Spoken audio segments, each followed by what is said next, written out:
അപ്പോൾ ഒരു കടുവയ്ക്ക് ഒരു 50 മുതൽ 60 മാനുകൾ വേണം ഒരു വർഷം ജീവിക്കാൻ, തിന്നണം അവർക്ക്.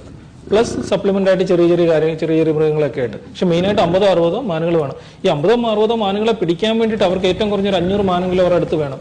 കാരണം എല്ലാ പ്രാവശ്യം 10 പ്രാവശ്യം ട്രൈ ചെയ്താൽ മാത്രമേ അവർക്ക് ഒരു പ്രാവശ്യമെങ്കിലും ഇതിനെ പിടിക്കാൻ പറ്റുള്ളൂ. പക്ഷെ വയനാട്ടിൽ ഒരു 100-ൽ പരം കടുവകൾ ഉണ്ട് എന്നല്ലേ പറയുന്നത്. ഇത്രയും സാന്ദ്രതയിൽ ഇവരെങ്ങനെയാണ് ജീവിക്കുന്നത്? ഇതിപ്പോഴും ഒരു മിസ്റ്ററിയാണ്. കാരണം ഇത് ഞാൻ പറയുന്നല്ല, ഞാൻ ഈ സെയിം സാധനം ഡോക്ടർ ഉല്ലാസ്കർ എന്തൊക്കെ പറഞ്ഞിട്ടുണ്ട് ഇതിനെക്കുറിച്ച്. ഇതൊരു സർപ്ലസ് പോപ്പുലേഷൻ എന്നാണ് അദ്ദേഹം ഉപയോഗിച്ച വാക്ക്. എന്ന് പറഞ്ഞാൽ കൂടുതലായിട്ട് നമ്പർ അവിടെ വന്നിട്ടുണ്ട്.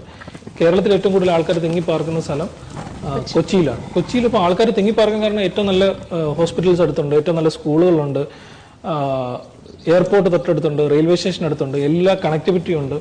അപ്പോൾ എന്താവശ്യത്തിന് ഒരു അരമണിക്കൂറിനുള്ളിൽ നമുക്ക് വേണ്ട കാര്യങ്ങളെല്ലാം അവിടെ ഉണ്ട്. അപ്പം നമ്മുടെ ഒരു പക്ഷേ വയനാട്ടിലോ കോഴിക്കോടോ കോട്ടയത്തോ